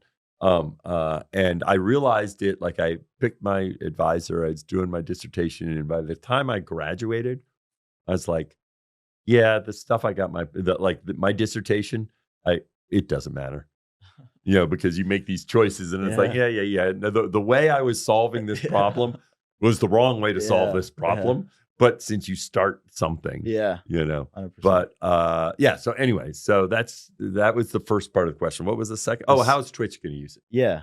So we already use AI in all sorts of things, right? So we use it for recommendations. We use it, in a variety of things. We use it to detect fraud. Okay. When you say fraud, what exactly? Meaning people trying to defraud Twitch for some commerce or ads or whatever. That's actually something we have to spend a ton of time trying to catch people, trying to find different loops and ways to, to get fake ads or whatever, right? So all sorts of stuff. So we use it, throughout the product. Detecting bots. Obviously, we use AI. A lot of people, and I don't want to forget this question, but do a lot of people view bot on Twitch? And there are people. Yes, there are constant. That's a constant battle. Really, absolutely. Because there are third parties that do it, and especially when you get to ads, they try to view bot for ads. They view bot for all sorts of things. Really? So yes. What's the highest? And you don't have to name who it is or what. No, it's not always. The interesting thing is the view botting isn't always like this one, like the streamer is complicit even always, like, sometimes. But so, there isn't one big one. Like most of the view botting and most of the fraud is not on a big streamer. It's on a small streamer, but thousands of them. Really? Yeah, because if they can create 1,000 bogus accounts, and then they create view bots, then, they can create bogus, bogus revenue. What was like the largest amount of viewers? Oh, I don't know. I have no idea. I have no idea. 5, 10K? I have literally no idea. Okay. I have literally no idea. But anyway, let's get back to AI. I think that the part of it that I find really interesting is how streamers are going to be using AI to create better content. Right? How do you see that? So the biggest thing a streamer needs is some stimulus to react to. Okay. Right? That is what a game is. Right? When you take Sketch and when he's playing Madden, Madden gives him stimulus. Yeah. And then as you do other stuff, when you're doing IRL streaming, the real world is your stimulus, right? And you find some thing that creates some stimulus that you react to. Yeah. Okay. So, and streamers are always looking for that. So AI is a great way to create stimulus, okay, and all sorts of things. I now sometimes, Sear was telling me how he now has created a character that then he interacts with, right? Really? And it's a version of himself. And it's a virtual. It's an AI character. It's an AI character of himself, right? And it's a virtual, like. The idea, let's take, for example, one thing that I think for all the people, like suppose I'm a streamer starting out to play Madden. Yeah. Wouldn't I love to have a virtual Sketch coaching me playing Madden or making fun of me while I'm playing Madden? Yeah, that's right. Yeah. Think of what it is. Is it coaching or even making fun? Suppose Sketch could allow like small streamers can have a virtual Sketch that's going, what are you doing there? Right? Yeah. You're like, oh, no. And so, because you need stimulus. Yeah. Right? And so this idea that streamers can create a character of themselves that they interact with, but also they might let other streamers interact with it. And is that something that you guys would like allow them to monetize? Because streamers can do it today. I mean, people, well, so I think that is what, by the way, I think that is one reason why this is my original position on this is, well, all this is going to happen. We'll just, facilitate, like we'll watch it happening, but we don't have to do it. Yeah. Okay. I think there are different ways that if we get involved, it is probably better, right? So if it's a good example, because if it's all third parties, then that third party, anyone can use the sketch thing. Whereas if we have some involvement, it doesn't mean you couldn't use a third party because you can do whatever you want in your stream. But if we get involved, then we have some way where regulate it. Yeah. So that way, the IP of these streamers, the streamer can benefit from their and invest in it, because part of it is the streamer will work to make their character better. Yeah. Right. Because they will, and that's including training data, all sorts of things. They're going to care about this being a good character. Yeah. Caricature. That's themselves. exciting. I'm excited to see that happen. And it could also be in a way where it's like people can pay for those types of collaborations when like the streamer is like not necessarily like not saying they're too busy or whatnot, but like you understand streamers schedules. They're probably, I mean, like, let's just look at like, people do subathons. Yeah. Right. And then they're sleeping. Yeah. Right. And sometimes they get their mods to help or other folks. What if the caricature is the one that is there? Yeah. While you're sleeping, interacting. Yeah. And that's a great, So I think there's a ton that can be done where it extends the creative ability of a streamer. Yeah.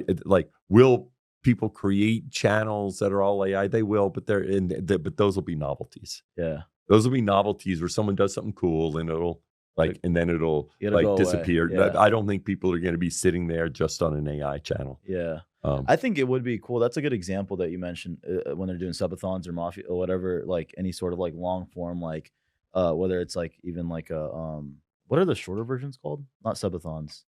I guess it's called a subathon. Yeah, it's still like even if it's like a week long. No, it's still a subathon. It's still a subathon. Yeah, when they're sleeping, like maybe like a cartoon AI version of them is entertaining. Like if Kai had a good segment when he was sleeping for his mafia-thon with like the Miles and the office drummer. Yeah. And the office drummer, which is he's super entertaining by the way, and he crushes it. Dude, that guy's a workhorse. He's doing great. He's over in Japan right now. Yeah. He's like randomly I'll see his stories and he'll just be like in middle of like Runyon in LA, just like drumming away. Yeah. And like he'll be in Hollywood Boulevard, now he's in Japan. But imagine like a overnight like cartoon AI version of Kai just entertaining the chat. I feel personally I've said this to many streamers, and I can connect you with someone to help you with this. I think Sketch should create a VTube character. Yeah. Right. Because part of it is you get the model, right? And I do think a lot of times this will be best if the AI bots and caricatures are VTube versions. Yeah. It's a little bit easier than a fully, and then it's a little creepy when it's like a photorealistic, because it's like it's not the person. Yeah. So I kind of prefer it if it's a VTube character, right? Kind of like Iron Mouse. Yeah. No, and as you think of someone like certain creators are they create a caricature of themselves and they're almost like IP. Yeah. Right? Sketch is a creator that is kind of like IP. Jinxie has that, right? Kai obviously has that. Not all streamers are necessarily where they create these over-the-top kind of caricatures that are sort of IP. Yeah. And I think it's interesting as you start thinking about yourself as IP and then having a representation that can transcend you physically needing to be there. Yeah. No, I think that's a great way of like maybe the future of where streaming is going to head. Not entirely take over that whole like space, but like definitely like a way to like kind of just boost engagement. I think you'll have hybrid. Like in other words, there'll be a lot more, Code Miko is a VTuber. Yeah. That is also, her real person is public. And I think it'll happen because you can imagine just like, talk about AI, the idea of now Sketch and Jinxie are, I have an idea. Do you remember, you probably grew up with these Magic Treehouse. Did you grow up with Magic Treehouse? There's these books I read for the kids. No, okay, you didn't. No. There's these other animated shows where like these animated characters are like, there's one where they're in a it's the this is when you were older for this. It's the Magic Platt Brothers. Oh, there is Magic School Bus does this too. Yeah. Magic School Bus you could do it with, or there's also this Platt Brothers where they become these animals, and then they act as these animals, as these characters. But anyway, imagine now with AI, okay, in virtual, like Jinxie and Sketch once a week go on, explore visions into different worlds. Really? Okay. If you can think about it, right? They decide they have their avatar character, and now they're going to go, and today we're going to explore whatever, right? King Arthur's, and we're going to be and if you think about it over time, eventually AI will be able to do that. Yeah. They'll be able to create this whole, world. Yeah. Where now you're just picking different things to explore with IRL in a different world. Yes. Yeah. It's like VTube IRL in a virtual world that, streamers now can live both, be a physical, their physical person, but at times now, because the reason I use this, it's the Pratt Brothers, I think, because they used to do these things, Zaboomafoo. I've heard of Zaboomafoo. Okay, so Zaboomafoo was them working with real animals, and then I think as they got older, they started realizing we still want to do this. So then they became animated versions of themselves. Yeah. But this idea that you can be a real person and then you transition into the animated version, and of course the animated version can go anywhere. Real person can't. Yeah. But the animated version can go to Mars. Yeah. Right. And this idea that I think there's something very interesting about this idea of streamers being able to go anywhere. Okay. Yeah, I think so too. And obviously it's already happening, by the way. I know. With like video games though. Like GTA and like Schedule 1 just came out. I mean GTA that's now they spend a lot of time in one world, right? Now I'm going a little far, but let's fast forward 5 years, right? Yeah. 7 years, 10 years. Like GTA spent a ton of time to build the GTA world. Yeah. Will eventually AI make it that you could write a query of the world you want to go into? Yeah. We're going to go into King Arthur's time and we're going to blah, blah, blah. So you write up a description of the world that you want to be in. And now it creates that world. And think of being able to create, they're not going to be as realistic as GTA, but think of being able 1,000 GTA worlds. Wow. As opposed to LA, right? You pick a city, you pick a time period, AI will create that world, and now you go and past, explore. Present, or future. Yeah. Mars, we're an establishment on Mars, blah, blah, blah, Speaking of monetization for creators, you guys cut back. It was a average 70-30 split, right? And then you guys, I don't know if it was you or the way it was, let's be clear. I'll describe what it was because y'all weren't streaming back then, so you don't know exactly, right? The way it used to work was there was this secret program. Okay. That Twitch never admitted existed, literally never talked about it.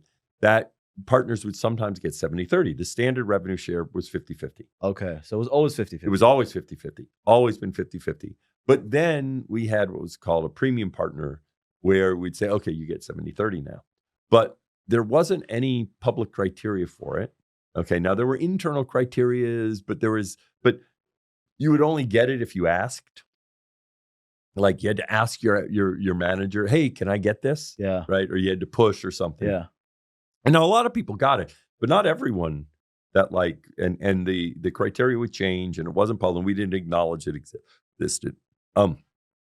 So we had decided a year and a half before we came out and told people to stop offering that. So we had stopped offering that. But we never told the creators that since we had never publicly admitted to it. Then when we stopped offering it, people were like, well, wait, can I get it? And it's like, well, we'll see in the future, right? So now suddenly there were those people that had gotten it. And now the people that had gotten to a certain level weren't getting it. Okay, but we never talked about it. Okay. So before I was CEO, we had made the decision that we needed to be public about the fact that we weren't offering that anymore. Okay.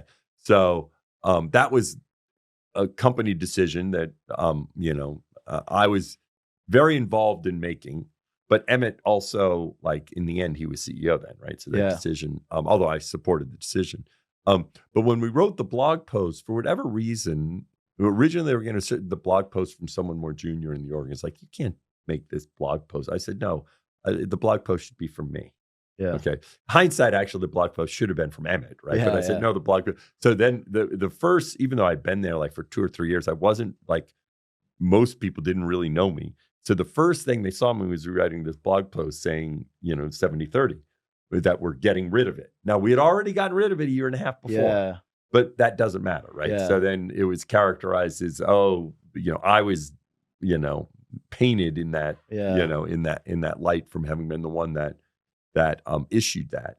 Then subsequently, we have now since then, right, moved to now we have the Partner Plus, or not Partner Plus, the Plus program, right, where we have stated criteria about when you get 70-30 based upon subpoints and when you get 60-40. And you get it for 12 months once you qualify. And if you qualify again, it's always for 12 months. So we've created, and really the number of people that are getting enhanced revenue shares now are more than it was in the past. Just because they're meeting those criteria points. Because of the way we define the criteria points. So, and then we also instituted where we increase the revenue share in ads if you run at least 3 minutes of ads to 55%. So the general philosophy of the Plus program is when they're creator, in a perfect world, when we are trying to bias a little bit for creators that are full-time, trying to be full-time creators. It costs a certain, we don't have the money to make 70-30 for everyone. Yeah. But we kind of tried to draw the line to try and estimate who are the people that are full-time creators. So that way it makes it a little easier for them to sustain their livelihood. That makes sense. Outside of that, who would you say, okay, there's a few more things I do want to touch on. I do want to get into the whole like Twitch versus Kick debate. Why obviously Twitch is like the YouTube of streaming, right?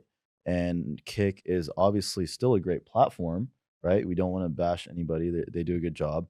But it would be considered maybe like, I don't like to put names to things, but like maybe the Rumble versus YouTube versus. It's a small. I mean, it's like it's like where Mixer was previously with Twitch. Right? How do you see yourself competing with Kick, especially since Kick is incentivizing creators as soon as they start right away versus you guys? It's like there's a lot more criteria that goes into it. You have to be a lot more creative. You have to build yourself up before you start getting paid, right? Versus no, actually, I don't think that. So. You do need like the threshold before. I think we have similar thresholds before you can start making money. I mean, it doesn't take much to become an affiliate. On Twitch, you have to give 3 ACCV. Okay. Right. You have to stream, a handful of times and have 3 average concurrent viewers. Yeah. So the threshold to start monetizing on Twitch is very low. Really? Yeah. Yeah. And what would be like if let's say you have the 3 ACCV, like what would be the monetization for that?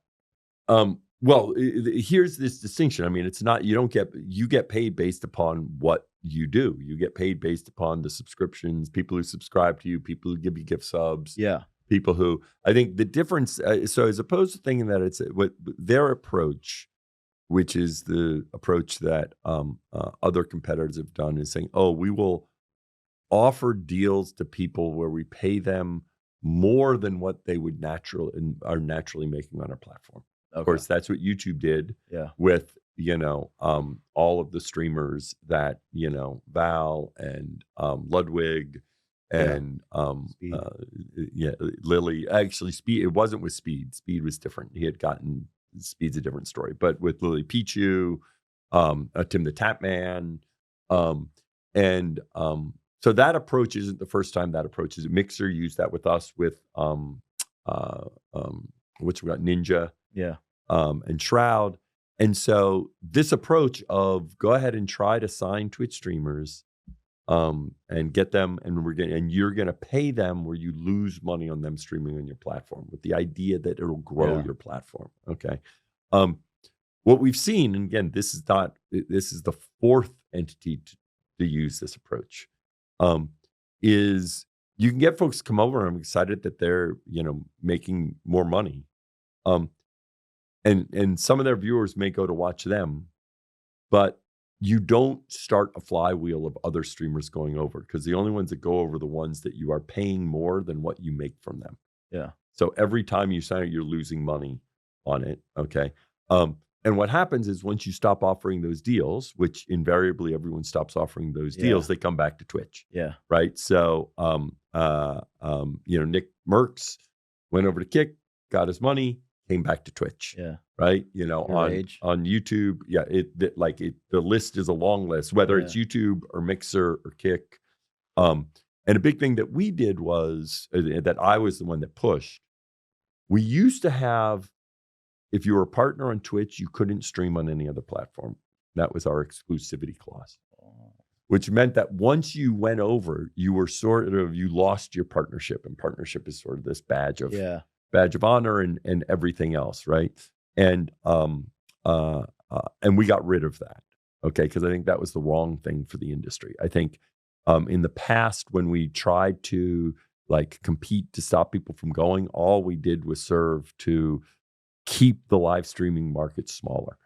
Okay. And my approach has been, no, if somebody wants to stream somewhere else, let them stream somewhere else. I feel really good about our position. Our challenge here is not fighting over our share of the pie. What we want to do is grow the live streaming market. I think the live streaming market is smaller than it should be. Yeah.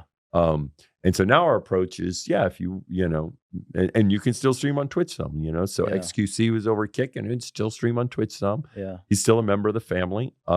I do think that the old policy, I know when I had dinner with Ninja when I became CEO, and he commented, it was like he was leaving all of his friends. Yeah.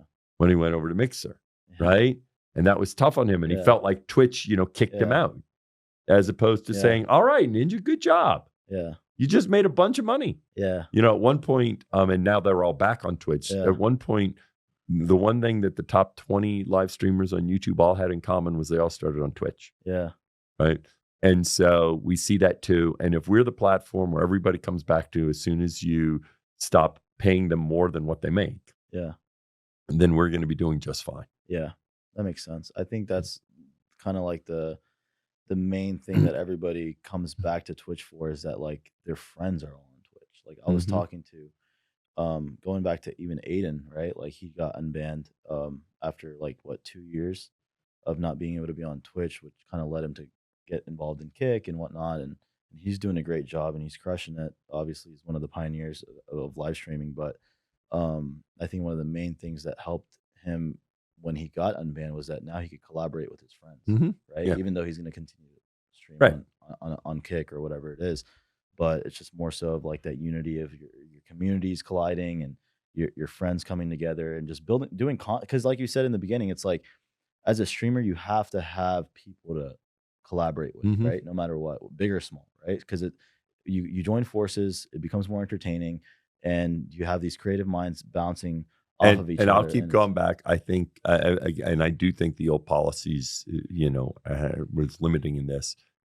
Our challenge is we want to grow the live streaming market. I feel like TikTok being in live streaming is great for Twitch. Yeah.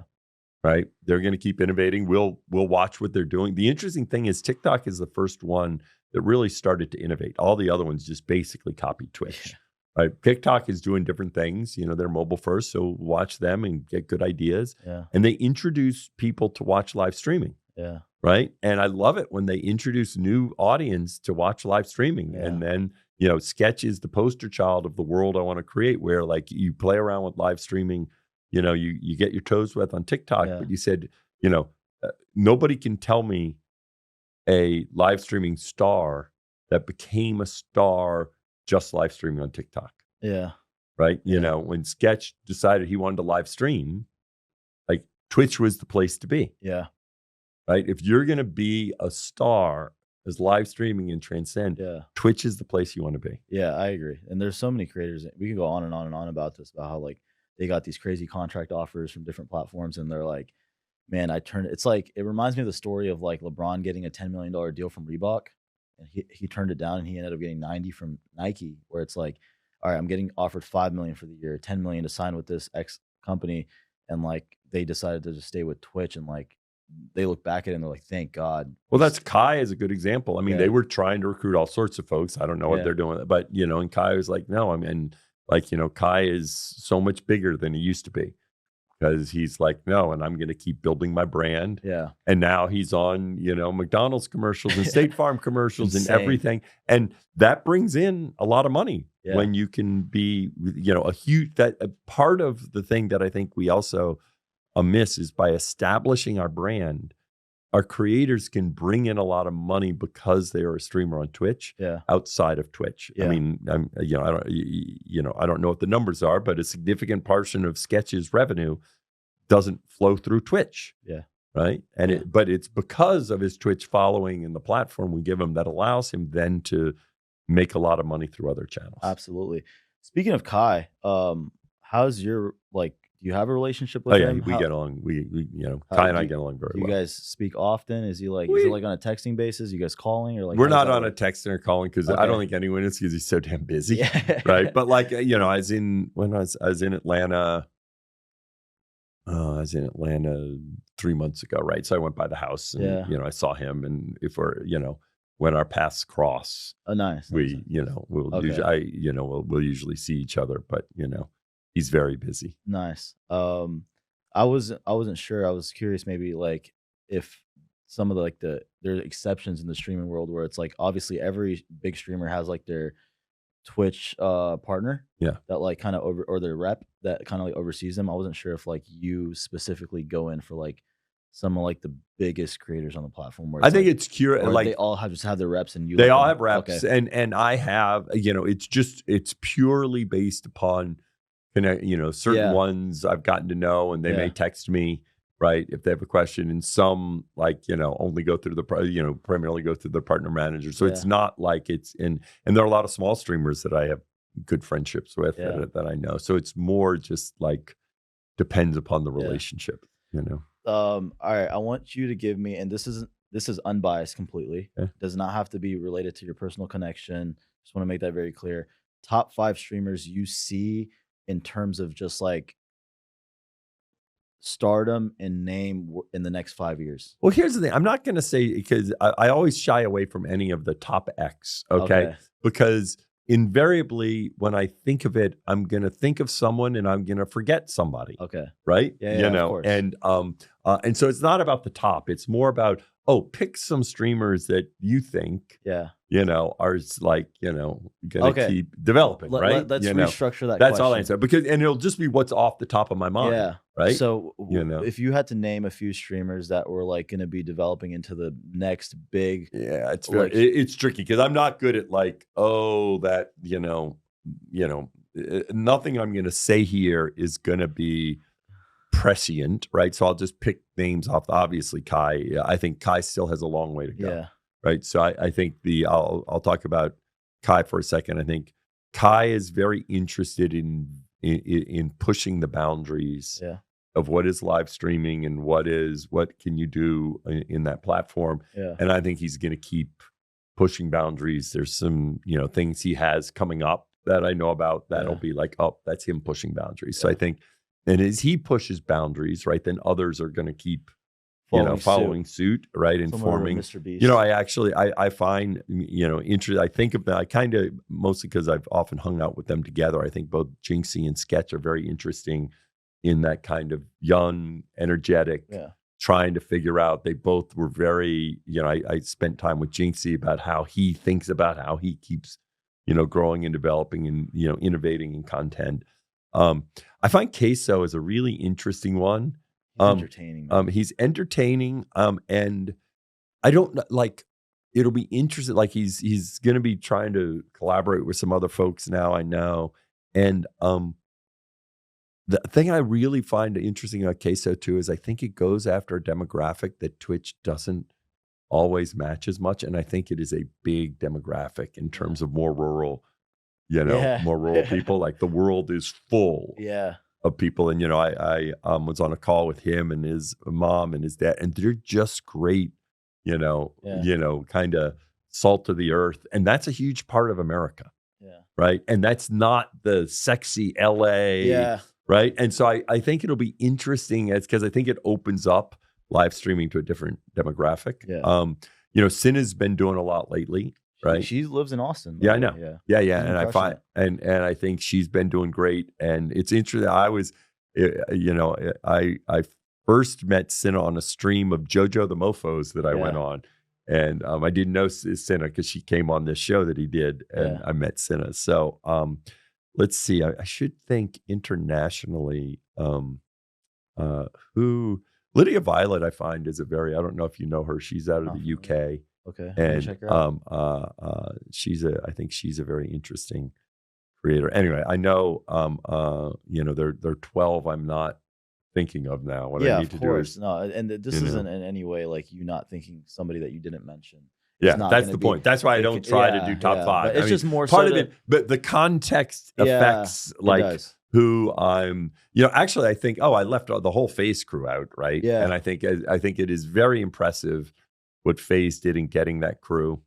I think what Black Boy Max is doing in music, insane, right? Is like very, you know, innovative and interesting, and you know, I enjoy the whole crew. It's just, you know, fun, right? Yeah, they have a very good chemistry, similar to AMP, where it's like they come together and they just create the most entertaining content that you can think of, right? So it's like, I think that's a good list. I mean, if you were to, and I know you hate picking. I just want to know, like, you can ask. I just don't have to agree to do you're it. You're very good, by the way. But, like, when it comes to like, it's not like last I checked, you weren't my dad, so I don't have to do what you tell me to do. No. You know. All right, if you had to pick a community side, WL community or Pogger community, what's your personal preference to watch as a consumer? Complete bias aside from being a Twitch executive or CEO. I don't know. I don't have an answer. I don't, because also part of it is in terms of what's my preference to watch. I am not a normal viewer. Yeah. Because I peruse. Okay. Because of my role. Yeah. So I just peruse.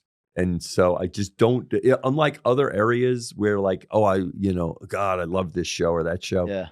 I don't stay on any one group that long. I'm always wandering. Okay. Do you get, this is probably a dumb question, but do you get, like, are you automatically subbed to every Twitch creator? No. Or is there like an account that, like a master account that's no. like, If I sub, you're I watching sub on my ads own. on your own. If I actually I have Turbo, although I go back and forth whether or not I have Turbo. Okay. Because I think it's good for me to experience the ads, so I turn off Turbo. Okay. Right, but then at times I'll be doing a stream and I'll run into an ad. So I really, what I need to do is have 2 accounts, one with Turbo and one without, so that I. No, I'm not. You know, there's some that I sub to myself, right? And then people end up giving me gift subs when I drop in. Yeah. You know, people enjoy that when I drop it on someone's channel, and then someone from the community will, throw me a gift sub. All right, this is probably going to be the last question, and this one, it might be a little bit deeper. Any regrets in terms of, and this might have happened before your time, but like 2 creators that I want to ask you about in particular, right? Probably 2 of the biggest live streamers in the world. You probably already know in your mind where I'm headed with this. Speed and Adin, both started off on Twitch. Both got banned. Speed is probably one of the biggest celebrities on the planet, if like definitely top 3, I'd say, like him, Ronaldo, Mr. Beast, and so on and so forth. Now he's on YouTube, crushing it. Adin obviously was one of the pioneers of Twitch. He ended up getting banned. Now he's on Kick. Any regrets on that aspect of like, damn, we missed out on these 2 big cultural icons? And I mean, interesting. Adin was, Speed. They're 2 very different things, because Speed was not big when he got banned. He became big afterwards. Adin was big. Yeah. And he's not necessarily like he's not as big now as he was back then, right? Okay. In part because of all, because of the collaborations and all the other things that, no, I mean, the tricky thing that you have to do is you have policies, is you need to apply them consistently, and sometimes those things will happen. And the reality is, like, I think Speed's great, right? Yeah. it's not bad for Twitch that he's doing what he's doing, because the more, if people get exposed to speed and live streaming and they're like, "Great, I love speed. What more live streaming do I want to see?" Yeah. Right. Then they come to all the Twitch streamers. Like, Twitch would not be bigger if speed was than it is right now, than if speed was on Twitch versus on YouTube. Really? No. No, it would not matter. Like, he gets a lot of viewership, but Twitch gets gobs of viewership. Yeah. So one streamer does not, like, drive up our overall hours watched. Yeah. Right. And so as he grows, that helps grows live streaming. Okay. So I love his I love his success. The bigger speed gets, the better it is for Twitch. Yeah. Because what he's doing, the thing that people often don't understand, speed is gobbling up time from people that would otherwise be watching YouTube VODs. They're on YouTube and then they see speed. Yeah. Right?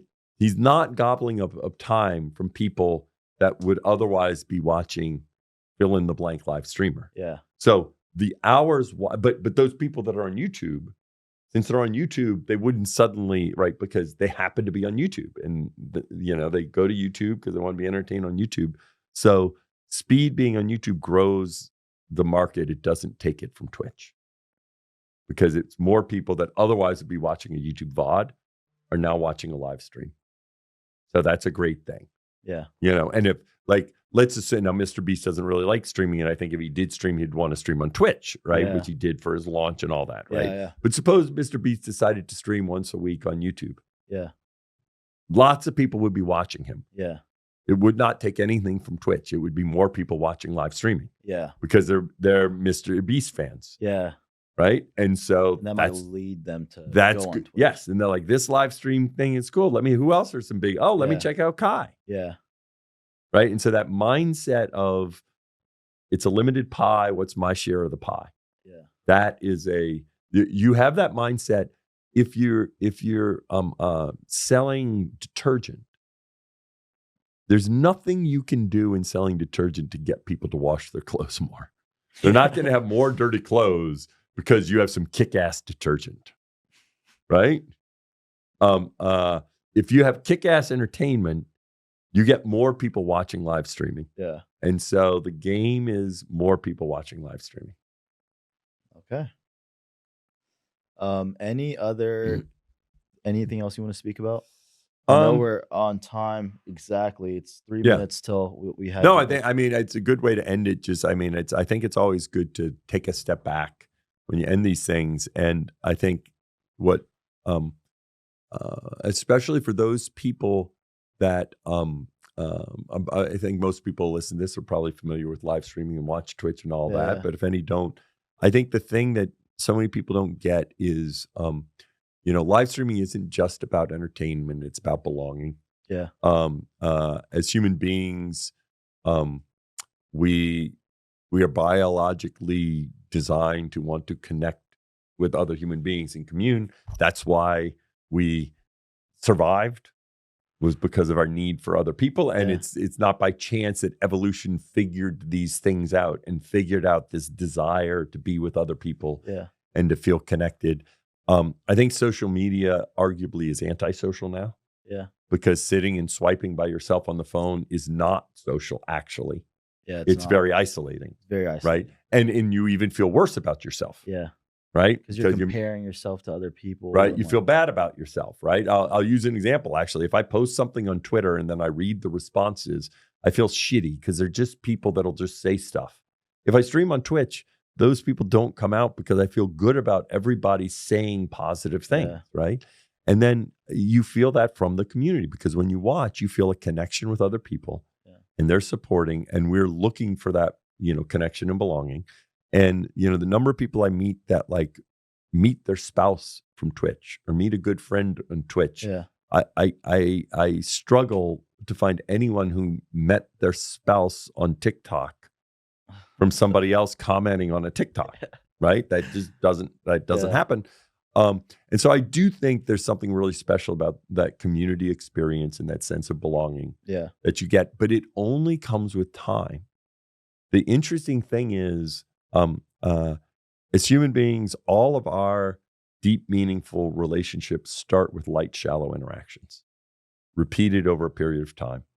I think one of the reasons so often many of our best friends come from school is because you have light, shallow interactions, but they're condensed in a short period of time. Yeah. And then suddenly you have a deep, meaningful friendship that grows out of it, but you don't know that it's going to happen, right? And it just happens.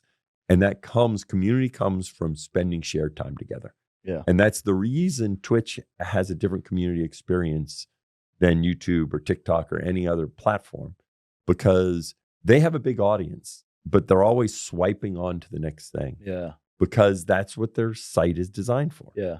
It's designed for you to stay for a little while and then get going to that like cool candy that's sitting in the corner. Yeah. And since Twitch, I say it all the time, you pull up a chair and stay for a while, that's what leads to a sense of community. Yeah. And so I think the reason Twitch has survived with everybody live stream now. I jokingly was going to say, when is McDonald's going to come out with a live streaming platform? Because who doesn't have a live streaming platform, right? But I'm not worried if McDonald's does come out with a live streaming platform, because I do think Twitch is different. Yeah. Okay, and I think it is that sense of belonging that people get from spending time with others. No, 100%. Speaking of McDonald's, I do want to get into something, and this could be very short. You don't have to get too deep into it.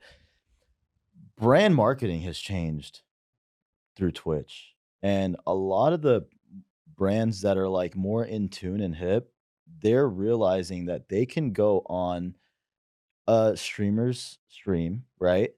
And if that streamer's averaging 50K, 60K, 100K, 20K, whatever it is, gift 100 subs and get a shout out. And basically you're paying that streamer to shout you out for $600 versus paying them 10, 20, 30, 40 grand to mention their name. Yeah, right? it actually, so that matches a feature that we're working on productionizing. That and I'm going to get to brand marketing. That'll be a good way to wrap it up, because I could talk about why I think it really matched for brand marketing. So during September, I don't know if you remember, but we did the random gift sub matching. Okay, I thought September was half off subs. We had a number of different things, but in the last week, whenever someone would do a gift sub, you'd randomly get a match from Twitch. And sometimes it'd be 1, and sometimes it'd be 10, and sometimes it'd be 20, but it was random how much. Yeah. Okay. And that was a huge success. Yeah. Because it said Twitch is getting blah, blah, blah. And every now and then I knew one streamer that were gift subbing themselves, hoping to get a big random match. Yeah. And then we did that during the bonus round with Valorant, except now they came from Valorant. Okay. And now a variant of this actually is they weren't gifts. They weren't the random thing. We did this for Beast Games when it launched, where Beast streamed with Jinxie. Yeah. But then anyone that was watching Beast Games, he randomly would pick someone to drop in, and then he would give them a lot of money. Yeah. I was there for that. Yeah. And so this idea that you want a streamer to do something, okay, and if they're doing it, you might randomly match gift subs. Yeah. And sometimes it might be a large amount. Yeah. Right? 1 out of 100 of them, you'll get a large amount. That excitement of possibly being the one that gets the 500, or the $1,000 gift subs, right, just makes it fun, right? Yeah. And so being able to we're working on productionizing that so that brands can then, like, if you want to get them to watch, a new streaming TV show, right, and you get streamers to watch, and then any of the gift subs randomly match. Yeah. Okay. But now I'll get to brand advertising, because and we'll wrap up on this. So before I do it, I have to do a very quick description of 2 types of thinking. Absolutely. Okay. System 1 and System 2. Okay. Which I think everyone should learn what they are. Okay. But because it's foundational in the way we think. Okay. I'm like a broken record talking about this, but you'll see when I talk about brand marketing. So System 1 is your gut, your intuition, your instinct, your all that. System 2 is your reasoning and logic. Okay? Anytime someone asks you a question, an answer pops into your head. Yeah. Who do you prefer, Burger King or McDonald's? Depends. No. For the Whopper, Burger King. Okay, answer. Filet, McDonald's. But anyway, you had to pick one. Okay. Something pops into your head, right? Now we think that all of our decisions are rational. Yeah.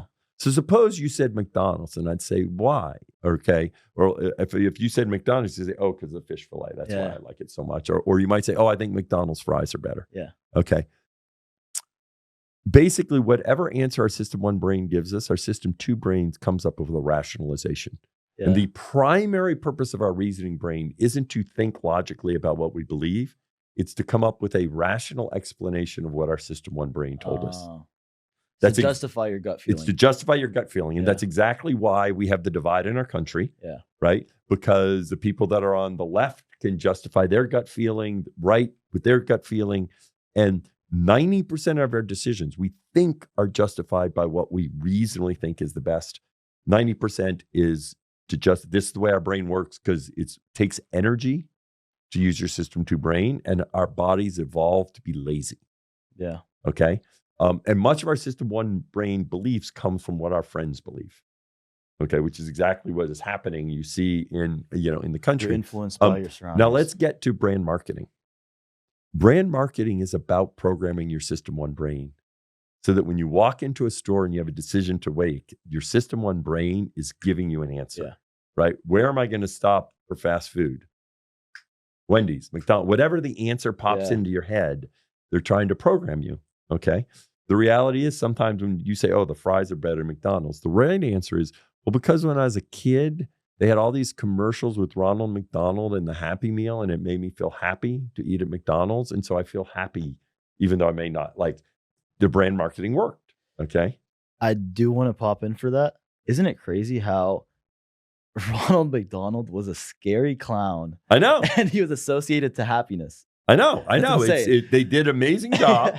So brand marketing is all about transference of positive emotions. Yeah. The reason they spend a lot of money on the Super Bowl is because everyone's engaged and positively engaged. They're feeling good. So then you expose to someone when they're feeling good and are emotionally engaged, there's a much better chance of having that transference of those positive emotions to the brand that is imprinting upon you. And Twitch, the fact that 2/3 of our money comes from people taking money out of their pocket, they are extremely connected to the streamer. Yeah. So when you have an ad or brand thing with the streamer, you get that positive transference. Yeah. They now say, what shoe am I going to get? Oh, Reeboks. Why? Oh, because their sole's really good. Yeah. No, because you're a big fan of sketches and you were watching Sketch and he had some deal with Reeboks and he talks about his Nike Air. Nike Monarchs, by the way. Okay, good. I didn't know it. I didn't know that he has. So well, he doesn't have a deal, but that's what he wears. Okay, he wears Nike. But that, and you're like, oh yeah, Nike, man, Nike. Yeah. And you program. So I think it's actually a massive opportunity for brand marketing. Yeah. Because of that transference. And when you're sitting there swiping, you are not as engaged as you are when you're sitting there watching a streamer you love. Yeah. Right. And so I think it is like what you said, a lot of brands are realizing, yes, they can get really good results. And it's because people are so emotionally engaged with the community. Yeah. It's insane. Like, I mean, it's worked on me. Yeah. Like I've seen, I forgot when it was, but I think it was during the Mafia-thon when I forgot what brand they kept subbing to Kai and he kept giving them a shout out, and he it was a bit for a second where he was like, oh, this isn't the real company. If it is, give another 100 gifted, give another 100 gifted. And they just kept giving 100 gifted. And then the next day as I was driving, I ended up eating there. And I was like, because it was just my system. It was in your head. Yeah. Your system one said, oh, I should go there. Yeah. So it worked on me. So that's when I was like, oh shit, like a lot of, and it happened with the State Farm thing too, where it's like State Farm kept gifting when he was like launching the promo for his Dark Knight. And the beauty of doing this with gift subs is, of course, the thing that works so well with Twitch with gift subs is you took a sub, and a gift sub is just another way of giving money to the streamer, but it's a gift to the community. Yeah. And so now the brand isn't just giving, like they could pay them $1,000 with nobody there knowing it, or they can give $1,000 to them, to the community in gift subs. And now the whole community is like, well, thank you. Yeah. Right. And so, yeah, I think brands giving gift subs is very powerful. Yeah, very powerful. But a lot of people still haven't caught on to it fully yet. Yeah. But I think now that these brands are getting more into social media and they're allocating a lot more marketing budgets into the world of social media and digital media versus traditional, it's getting to a point where like they're gonna start catching up and kind of like come within one. And who knows, maybe one of these bigger companies is gonna start their own platform and like and start competing with you guys. Yeah, I don't think so. I think the brands will realize they want to come to us. All right. I think we are. Thank you so much. Today we had Dan Clancy, once again, CEO of Twitch, also creator, artist, very, all right. And I appreciate your time. Thanks for having me, Noah. Appreciate it. Always. All right. Bye-bye. Thank you guys.